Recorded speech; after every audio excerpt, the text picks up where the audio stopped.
positioning here. I think EG want to take it a little.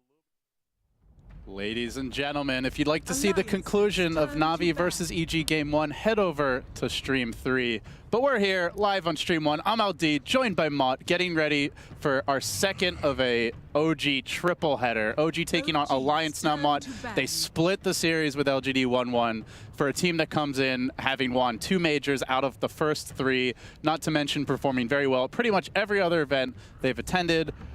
Anything but a 2-0 will be a disappointment. It's a long group stage, though. They've got a lot of room to grow from here, and they will be facing off now against Alliance. What are some of your initial thoughts as we head into the series? Well, that entire LGD series was just high-quality Dota. There were very few mistakes by both teams, but when there were, it was often capitalized by both of the squads, and that's what ended up happening at the end of the first game. OG made a couple of misplays, and that actually turned into their downfall in that first game. And the same could be said for, I guess, LGD in that second game, although their draft was a bit mid-game centric, and OG was able to capitalize on that because of it. So it'll be interesting to see. OG's banning out a bit differently. We saw the Storm ban, first overall ban, I think, in the second game between LGD when it wasn't even picked. It was like, okay, well, it looks like they're setting up for Tinker. Then they didn't pick Tinker. So now OG is just kind of saying, okay, listen, here's what we're going to do. Ban Bulldog's Brood, ban the IO, which of course they love to play on Alliance's side, get those 2 out of the way and go from there. So IO, a very strong pick for both of these teams. Interesting that OG has, or sorry, Alliance does actually a first pick. So yeah, okay. I was going to say it's a little unusual to, oh wait, no. What am I talking about? OG has first pick. So yeah, they're banning IO. They could first pick it, but I feel like both of these teams play so much IO that if you first overall pick the IO, they will get something that counters it pretty well, whether it's getting like an Enigma, a Void, potentially Witch Doctor, something that can deal with the IO +1 duo. So they just want to take it out of the equation, kind of cut down on Alliance's ability to split push. It's interesting to see the Brood getting banned now, because if you go back even like 3 to 4 months ago, it often would have been the Nature's Prophet. You go back 6 to 9 months ago, it would have been the Lone Druid. But I do think Broodmother is Bulldog's strongest hero right now. I don't really think anyone else would pick Brood in the first phase besides Alliance, but Alliance is the team that might do it. So, you know, I had a chance to talk to the manager of Alliance. We were walking back to the hotel after the wildcard yesterday, and he seemed very confident. He said they do have some new things up their sleeve. Still expect to see a lot of the original Alliance style. Very, you know, he didn't say this, but I assume that means, you know, the elements of split push, spreading the map, trying to take it a bit later, running greedier supports for EGM, but they feel confident coming in. Alliance, to me, is a team that if they perform like they have been, they are definitely bottom half of the group. This group is stacked with LGD looking as strong as they are with the stand-in, so I think Alliance really has to step it up. We'll see if they can, but for me, they are underdogs in this group. So far looking good, though. They took out TNC 2-0. That's a team that you should 2-0 if you want to finish upper half, and here they go. They're going to grab Oracle and Void. I mean, this is going to be the toughest test, I think, besides maybe LGD, which is what you already discussed, is OG. I mean, this is a team that's coming off the back of a Manila Major win, not to mention a second-place finish at a couple of other tournaments, including the Summit. So you have a lot of potential here with OG. And what's shocking to me is that they banned out Crits heroes. They banned out both the Elder Titan and the Earth Spirit, and you give up the Drow Ranger for OG, which was... We saw that game against Wings in the grand finals of the Summit, and the game they won was the Drow Ranger game. And it's clear that they're very versed in this hero. So I'm kind of interested to see how this is going to go. Obviously, very gankable. A hero like Batrider would have done a very good job against the Drow Ranger, but they have it for themselves. Faces Void with the Chronosphere can do some nice work with the Oracle, Fortune's End, and Purifying Flames as well. But Drow Ranger is certainly going to be the X factor here for me, I think. It's kind of interesting to see how this is going to go as we enter the second ban phase. Yeah, now Drow is a hero that Alliance likes to run, and often when they do, you'll see heroes that aren't really in the meta as much. Like, for example, the S4 Storm gets picked. That's something EG have also done.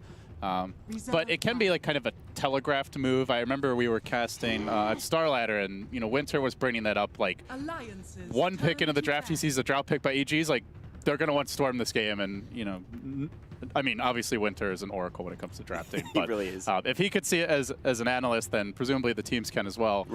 So this game, OG get the Drow. They did ban Storm last time. I don't really think it's a hero OG will look to run, but lots of options from this Drow pick. You can transition more into late game, run like a Medusa to pair with it that can do well on the laning stage, can scale. We saw that in their game 1 versus Wayne's at the Summit. You can go more committed to the push. We saw the no-tell Razor in the last series. Razor matches up quite well against the likes of Void and Oracle, as he tends to be difficult to burst. Even though OG don't generally run Storm, Alliance respecting it. They will ban it out here phase 2, but that leaves the rest of the pool pretty wide open. It does. I mean, there's a lot of picks to be had. The one thing that I'm most interested in, and I want to get your thoughts on, is Crit's hero, because they've taken out the Earth Spirit, they've taken out the Elder Titan. I mean, those are 2 of his go-tos, so he'll usually have one or the other in any given pool to draft. So I'm just trying to think of what exactly he would like to play, because you want to be able to have something that's able to do a lot of work in the early game. You want to be able to roam around. That's something that he definitely feeds off of and is able to do well with. So, I mean... So obviously his 3 main heroes are banned. IO also banned. Right, exactly. Yeah, so that's true. Still, Crit has a deep hero pool. He played Doom versus Wayne's at the Summit. He played Tusk in the game that they won. The Doom did not work out. I don't really view it as like that much of a comfort pick for Crit. Honestly, the guy to me can play anything. Obviously, I think he has higher impact than most of these heroes. Probably the hero that like suits his style the most is a Tusk. I think you need that defensive support though when you're running a Drow. So be it the Fly Dazzle, which was banned, can't go for that. I think Tusk is actually could be decent with the snowball save, but if you get chronoed, you can't really snowball save heroes generally. What else would be good? Venge Swap, maybe. It can also be Fly who plays that defensive support, but like whoever's playing it, one of these guys needs to have something defensive. Mirana is going to get through the pool, which is actually pretty interesting. This has been one of the go-to heroes for pretty much every team, whether it's support, whether it's played as a core. This Mirana pick is very strong. You need damage to dump into Chrono. It used to be we would see Mirana picked with Void just to arrow someone in the Chrono, but now it's more about the Starfall damage and getting that Ags. Even 4-position Miranas are getting Ags. We saw it from Execration yesterday. A very fast timing on the Ags for Chemo in the game that they came back and won versus eHome. Unfortunately, we won't see any more of Execration, but they had an impressive showing, and the hero can do work from a support role, from a core role. To me, like, it could be an EGM hero, because this is a greedier support that does scale. That is kind of a classic way for EGM to play. Could also be something S4 takes towards the mid lane. It could even be a Bulldog, or sorry, not a Bulldog, a Loda hero potentially in the safe lane.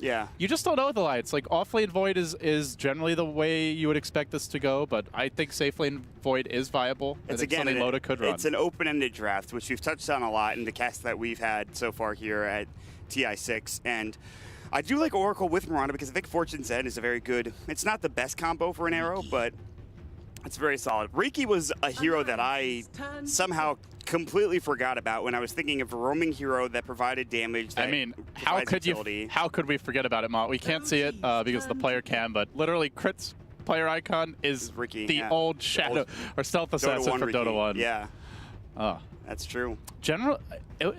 The hero has been, he's kind of randomly waxed and waned in popularity, right? Where like, there was that period where Bounty Hunter was the go-to roaming support. Then he got nerfed a lot. Then everyone started picking Riki. Riki was first ban material every game.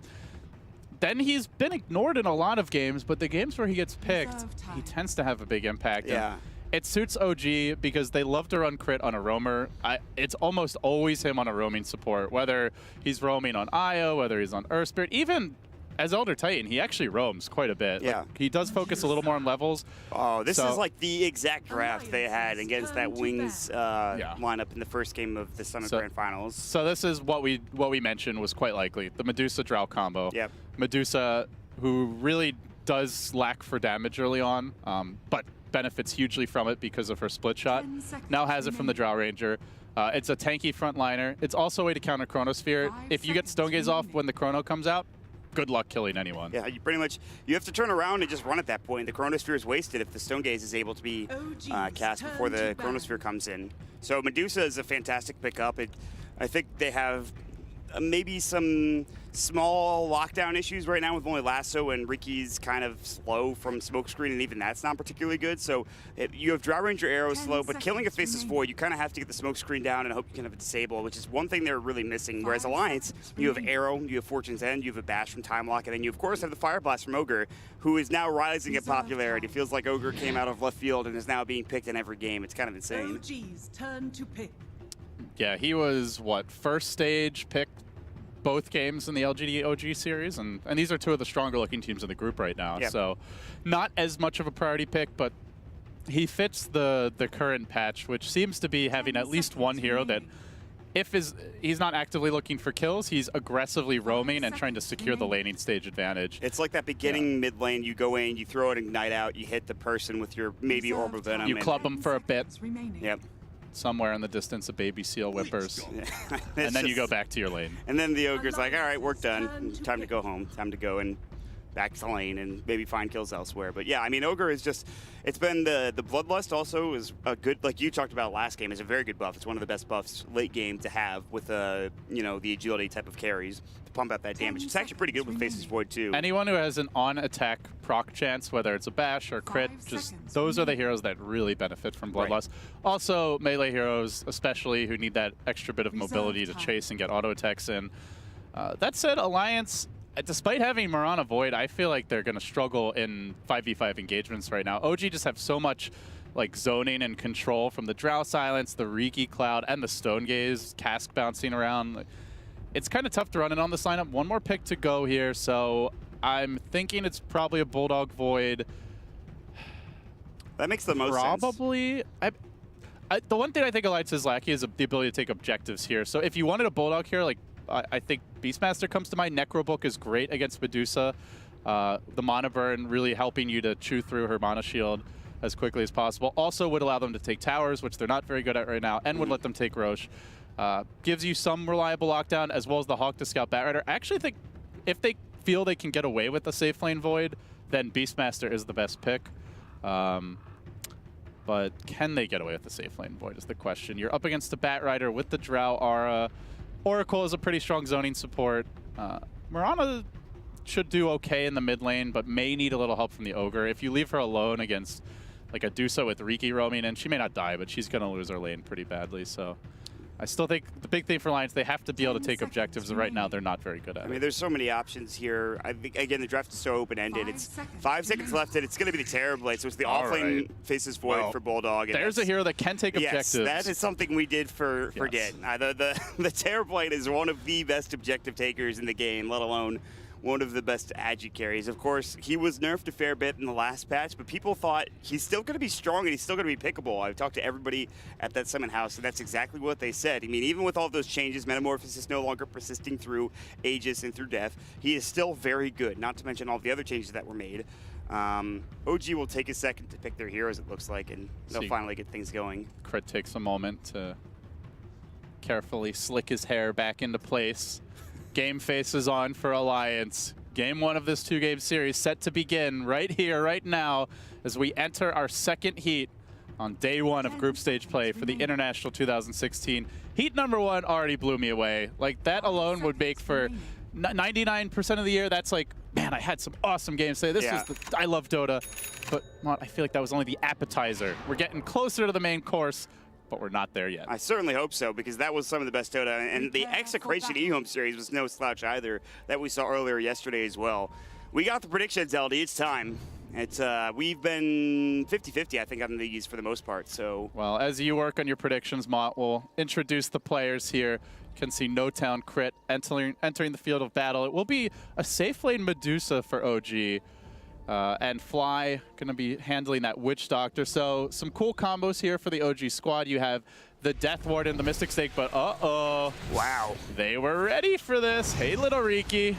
And the arrow connects. Alliance, quick, decisive first blood. That's a great Sentry Ward placement. It covers just about every little area. As soon as he walks up, they put another one down, and they just pop the Metamorphosis they get first blood. It's just that easy. The reason why you don't normally see teams do that is if the Riki doesn't make that move into your jungle, and you drop that sentry, you now are going to lose the D-Ward battle mid, which means Riki is going to crush you, but instead Alliance, they find a second arrow, a second kill. Never ever enter this side of the map, say Alliance. They'll take Moon down. They now lead 2-0. Can OG get a bounty rune? That's the question. I think they'll get bottom, but that was actually ridiculous. Moon's probably thinking that shouldn't have hit me. Bulldog will walk up, does not get the bounty. They'll have to time walk away and avoid all of that damage, but Bulldog is going to be down in that bottom lane. He wasn't a part of those 2 kills. S4 hitting 2 arrows, both very close for just barely missing. Yeah, set up there by EGM on the lumbering oaf of an ogre. But we'll see a quick recap here. Again, this is a very risky move, even just dropping the first sentry, because, again, you're going to lose the dewarding battle, assuming OG commit 2 sentries on the mid lane, and then Riki just does whatever he wants, or your supports have delayed boots, have delayed ability to roam, which hurts a hero like Ogre quite a bit. So. Yeah.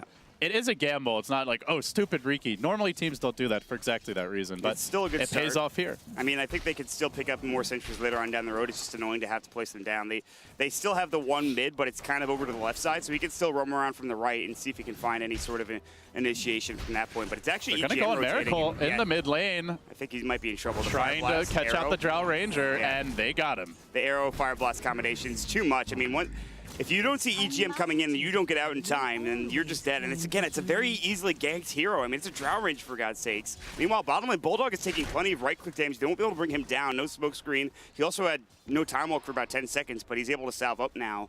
And Moon going onto Loda with 2 sticky napalm stacks. He's actually diving under the tower for a fair bit, but decides against it as Ake was giving him the good old right-click from the Oracle. So that'll be the end of any more engagement there in that top lane, but Bulldog is still taking damage in this bottom lane.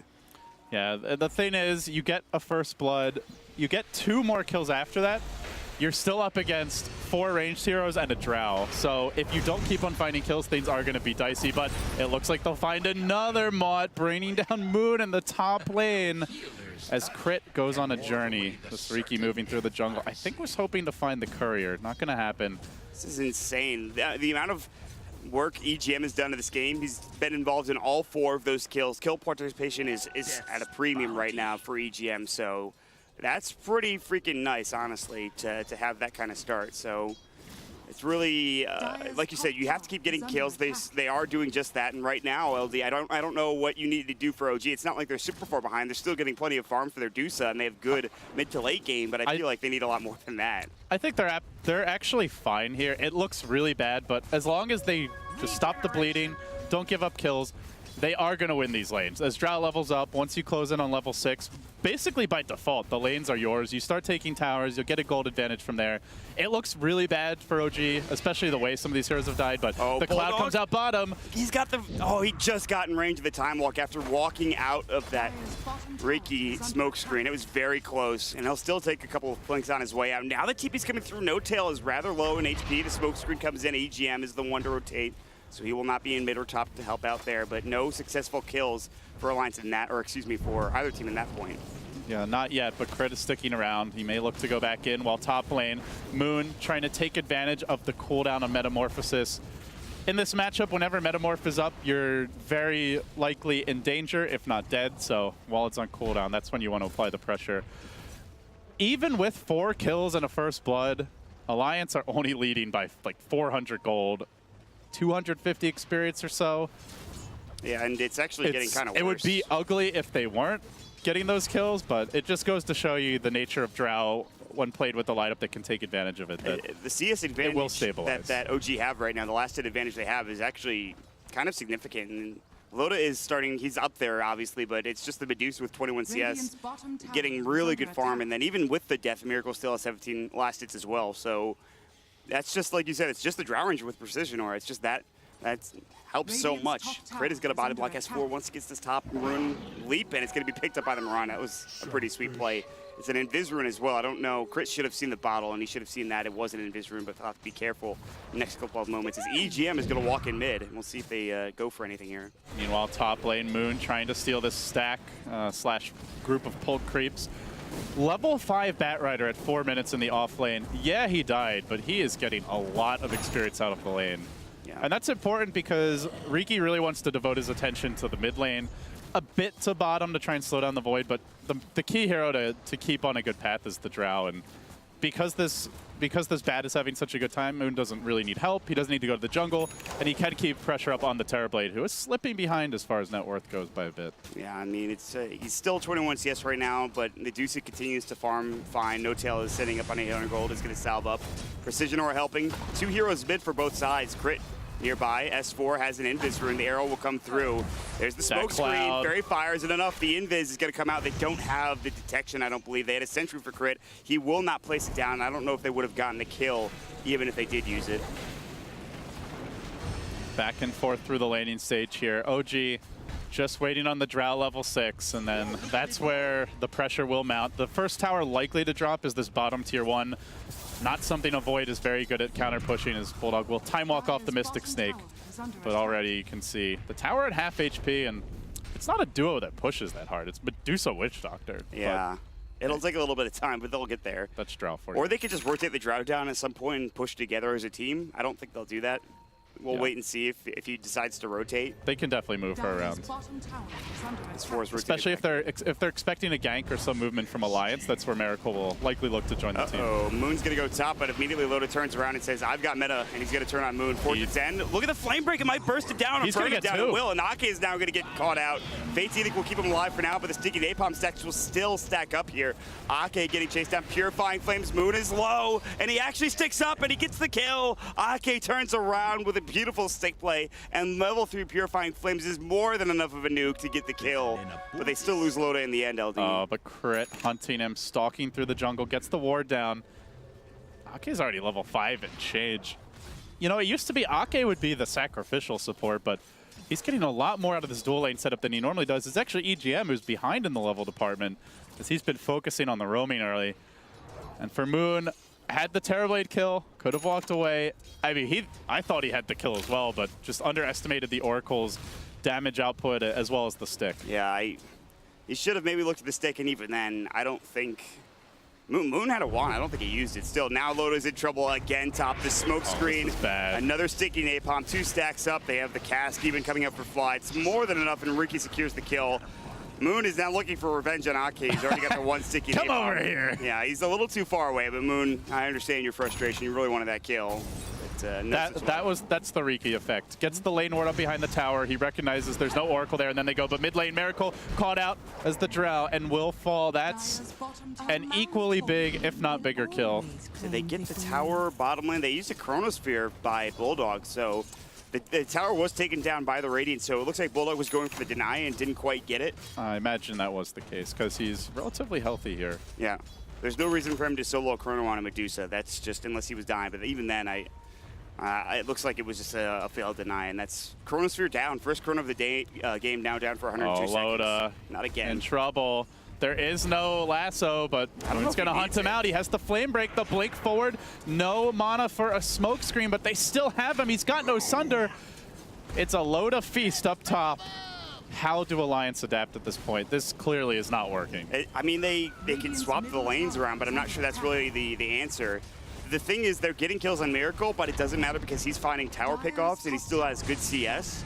So, he's actually second in net worth right now. Miracle's died twice and he's still fine. Drow to me is like a bit like Dragonite, where she kind of wins her lane when she hits level 6 simply by existing, because she will push. Ulti comes out from No-Tail mid lane, and S4 and EGM are now both stoned up. That cask. The cask will bounce through like crazy, and S4 and EGM still, there's not enough damage. Great Fortune 10 on the 2. Fly's gonna use his Voodoo Restoration and actually split up from No-Tail. Here comes the Mystic Snake, will do some nice work, but it actually is blocked by Infused Raindrop on one of those heroes, which is the Ogre. So even... OG, like, it feels like they're very impulsive right now. Like Moon sees, he gets the first kill, he sees an Oracle on his own, he's like, okay, I could definitely get this kill. Doesn't stop to do the math. Mid lane, they see the 2 here cask bouncing, but there was no mana on the Riki. Crit was gonna have to TP home. No mana on Moon. He was gonna have to walk home and buy his items, and they'd already committed Stone Gaze. Drow Ranger out of the picture. Like that was just a time to back away, but OG maybe a little discombobulated from that very back and forth LGD series earlier. It's not quite as calm, the shot calling, that as what we're accustomed to seeing. I think they're overestimating some of their damage and realizing that if they don't have Miracle there, it might be kind of tricky. Crit is following S4. Smoke screen might go. Ward's going to be placed behind the tower again, and S4 is looking for a potential arrow target. Crit is looking for a potential S4 kill. Yeah, I mean, it's there's a good chance. So smoke screen is late. They still are going to run him over and get the last one. TP's coming in, but it's not going to be enough. No, they have the Fortune dead in time. The Gust is there. Ake will give his life up to kill, or at least they're going to lose a lot here, Maud. This is bad for Alliance. Let's get the perfect chrono. Even with it, They still lose 2, and they're going to lose the tower. And with the chrono down and only a Batrider picked off for it, OG can start looking for tier 2s relatively soon. That's just...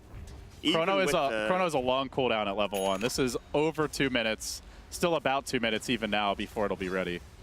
Even with the false promise, it wasn't enough. S4 was like stuck in place for the longest time. It was a great false promise. It was just too late. Like he was already taking incredible amounts of damage from the Firefly, and at that point, the other thing was they TP'd like on top of the smoke screen. So for a split second there, they were having trouble even getting involved in the fight after the TPs. So Miracle, all things considered, despite those 2 deaths that we keep talking about, he's doing very well. Aquila, Wraithband, and Power Treads. But Crit is looking and hunting for Bulldog. They have that ward there again. These wards are really helpful. Look at the vision OG have. This is absurd. They really see everything right now. They don't even need that ward top anymore that was placed behind the tower, but Arrow's going to come through. S4 will not be able to hit it, and Bulldog's able to back away, seeing that Moon is nearby. Moon with, of course, the drum build that he's used to going. No blink yet this game. He'll get it a bit later, and he's kind of far away, but they are just going in. They still have a drum charge to use if they want it. There's a leap up on Mirana, so they can't quite find her. They'll be able to back away. Oh, Miracle, so confident in the mid lane, which, if you're Alliance, you just look at that, you're like, surely this Drow Ranger has her entire team near her, but OG, they push Alliance back in the mid lane, and then they all converge on the top lane. They're going to collapse on the tower, look for the tier 2. This will be claimed freely, and for Alliance, there is no trade, only chip damage on the tier 1 bottom. This is why Drow Ranger is so scary when executed even reasonably well, that you take towers, you don't give up trades, and then you just walk into the mid game with like a 5-10K gold advantage. Yep. Very difficult to win from there for Alliance. They're going to have to rely heavily on the chrono and just choose their timings very wisely. Well, that's the thing, and you talked about it with Chronosphere being down for that long cooldown, so they can't do anything. And even with the Chronosphere, it's just they still have to deal with a lot of damage potentially coming out, especially with the Dragonlance up. Miracle can pretty much outrange the Chrono if he's not caught in it, and then he can just kill Bulldog, make sure he gets out of the Chrono and stops attacking his teammates. You know, the other thing that's really scary about Drow Riki as a duo is generally with Drow you get ahead in towers, so your supports have more gold. But against Riki, you have to have detection. So it's this huge support tax on very poor supports. So they become like just walking creeps to a large extent unless their positioning is absolutely perfect. Like you can see Aki right now, boots, wand, and wards. That's it. 1,200 net worth, and then the Ogre's not much better with 2,000. Meanwhile, already Arcane's up on the Witch Doctor, the Riki up to 3K net worth with an Urn and 800 banked. So, you know, potentially Crit going to get that first utility item for the squad soon.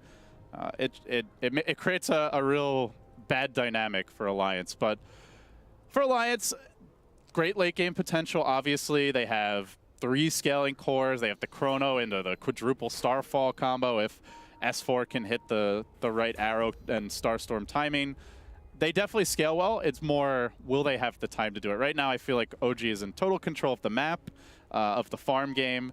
They can look towards Roshan soon because they have Drow, they have Batrider to get map control around the pit, and they've taken those outer towers that Alliance are going to normally hinge their defensive Rosh on. So despite how bad the laning stage looked, always from the beginning, and we saw it even early in the gold graph, this was going to be OG's game to lose, as long as they just didn't get completely stomped in the lanes, which I don't think 4 kills is getting completely stomped given the matchup. And now Alliance need good chronos. They have to be very patient. It just came down to the fact that the Ogre, I think, he came up and he killed Moon once, but then they left the dual lane top alone, and that just wasn't enough. Like, if Moon is getting solo kills like that, you know, that's probably an issue, and you need to have your Ogre maybe situated more towards the top lane. Yeah, he killed the Drow twice, but is it worth it in that situation if Loda's not getting farm? Yeah. S4 was really the only one in this game that has been getting at least any good net worth. I mean, right now, Loda has caught back up and he's up to 4,000 himself, but it's still a situation where if you're losing him to a solo kill, which is the most important thing, that is a problem. And they killed Loda, what was it, 2-3 times? They killed him once solo, and they killed him twice more with the rest of the heroes rotating up there, including, I think, Miracle at the last gank. When you kill Terrorblade, not only are you getting a kill on their carry, but you're protecting your offlane tower, which is desperately needed income for a poor Alliance squad. So and it's barely been touched. It has a double-pronged effect. The tier 1 offlane, which is a tower that is so used to that tower's dead like 80% of the time in especially a safe lane Terrorblade game. Yeah, oh, absolutely. That tower should be dead right now. I'm no Nahaz. I'm pulling that number out of my rear, but I'm pretty sure it's well over 50%. I trust your stats. Your stats right now sound completely fine in this game, but We are waiting on, I think, Thanks, an audio issue. You're welcome. I'm here just to help. And I just stroked Mott's arm. yeah, we're having a good time today, honestly.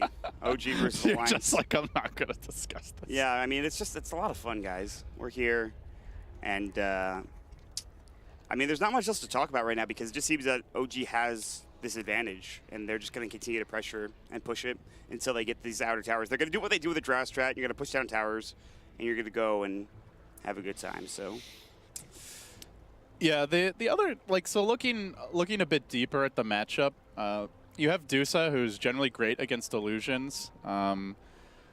You also have just heavy burst and physical damage, as well as multiple long duration silences with the Cloud and the Drow silence. So I worry a little bit about Terrorblade being able to A, have an impact even with farm, and B, get the Sunder off. Sure, you have Oracle, but we saw like if you're really that low in the fights, you run in to commit and then they just drop a silence on you. You don't get Sunder off, or they've already used one, they drop the second, or they lasso you after that. So Oracle has a lot of work to do this game, and I think A, you need good chronos, but B, Ake has to play like absolutely flawless with 1,200 net worth when the enemy sports have already double or triple that. I think it's doable. I think with a Terrorblade and he gets it's going to have to be a standout performance from Ake. If he gets his Dragonlance, which he's going to have within, he actually has enough money now. If he gets his Dragonlance, he's level 4 Metamorphosis. So his damage is there, and with Illusions, he can take down some of these squishier heroes. And S4 with his Starstorm, which is also level 4, they have the damage to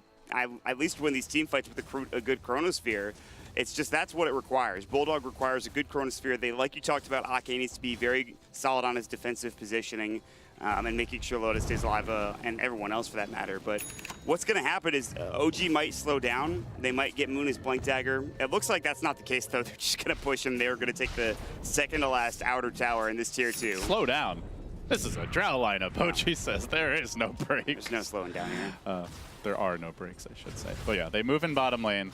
They will look for a tier 2. They want to take this tower, ideally the tower mid, and then it's into Roche if they don't just go Roche immediately after this. And for Alliance, I think right now, even if they hit a perfect chrono, it's still going to be extremely difficult to take a fight. They don't have Mirana Ags.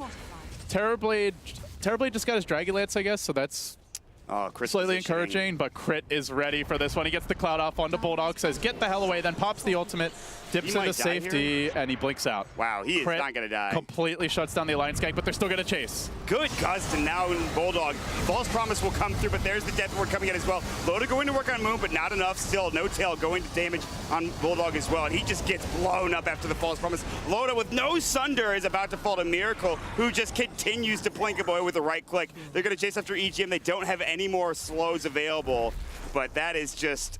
I'm really surprised they continue chasing after Crit scouted everything out. He got the Cloud off. He then used the tricks of the trade to further delay them. Now they hunt S4. Looks like they're just going to rotate to the Roche pit. Get the double damage rune, do it even faster for Miracle, and God. I don't... it was already, to me, going to be a very difficult gank, but once OG clearly saw what was coming, it was like nigh impossible. Then on top of that, they execute well. The Gust right as Bulldog jumps in, into a lasso. They purge it off, sure, but it's a False Promise used on a Void that just basically runs around. Still, though, Mott, they have Chrono up. Roche is low. Can they fight? They're about to get in. They get the Aegis in time, though. That's a great Chronosphere. Crit's still low. This Starstorm, it's enough damage to at least take down one. The Gust will come through, fly, up and ready. He's got the Voodoo Restoration and his wand. Meanwhile, Bulldog able to get out in time. Not enough damage from Miracle at the very least. He's looking to turn around, look to Ake, and look at that damage from the double damage rune. No uphill miss there, and Miracle continues to run and try to find more. 350 damage with that DD. Oh boy, that was like Miracle was just gifted a rapier to start the game. And all of a sudden, OG, 4-man chrono, they don't have the follow-up damage. No Ags on the Mirana. Terrorblade not relevant when Metamorph is on cooldown. And OG just punishing them, steamrolling towards a very early lane of Rax here. This is the last outer tower mod. They're gonna kill off EGM. Death Ward comes through and the Fire Blast. He's just trying to do anything he can, but the only thing he can do is eventually die. They see Loda as well. Good Cloud by Crit. Can they get more? Gonna gust onto 2 now. Bulldog again still in trouble. Can he get out in time? Another great cast coming out from Fly and the Witch Doctor. There's the tricks of the trade. Bulldog trying to TP home. He will, I think, Loda survive. has Sunder and ain't gonna use it. Oh, Alliance just getting pummeled by OG. This is getting ugly. They at least keep Bulldog alive with a false promise. He's able to TP to the well and actually had some heals going his way, I think, with Purifying Flames. But, I mean, it's... When your silver lining is at least he was able to TP to the well. At least he lives. If that's your silver lining, then you need to... They don't have Chrono for 40 seconds. OG playing these cooldowns well. Looking for pickoffs. Moon with the blink in. Just a zoning jump for now. Bulldog still with no Chrono for 30, and Moon is just fire flying and sticky napalming, and Miracle's like, I've got a Dragon Lance, we've got plenty of damage, and we're going to work on the tower. I mean, we don't even know what really No-Tail's doing. He's only got a Perseverance at Yasha, but that seems like it's a ton at this point. Moonlight Shadow's gonna go, and we'll see if they can find that Chrono. It's up in 13. OG showing Alliance what many teams learned the hard way at Summit, at Star Ladder. You don't give Drow away without a plan. And so far, the plan yet to emerge. Now the Stone Gaze, Bulldog being forced back. Loda will get caught, will die again. 6 deaths on the Terrorblade, yet to claim a kill. And Miracle looking for the punish onto Ake, finds him too. Now they blink forward for EGM. They've got the lasso as well. Bulldog forced to use the Chrono, but misses on Moon. However, they get the kill with a nice multi cast proc coming out from EGM. And Miracle is going in a bit too deep. He does have the Aegis, but needs to be careful. Bulldog is going to get silenced again. The Death Ward, see you later. And the gust onto S4 as well. 2 or 3 more right clicks should do it, and that, yeah, that'll kill him. Alliance are getting farmed inside their own base. I mean, this is yeah, over, and Alliance know it. They call the GG. That's just Drow Ranger. If you're gonna play against the Drow, you gotta have a plan. We've seen teams beat it, but it's still difficult, and what Alliance tried to play, they got first blood, 3 more kills after that. Like, if you can't win against Drow from that point, and I don't think they made any hard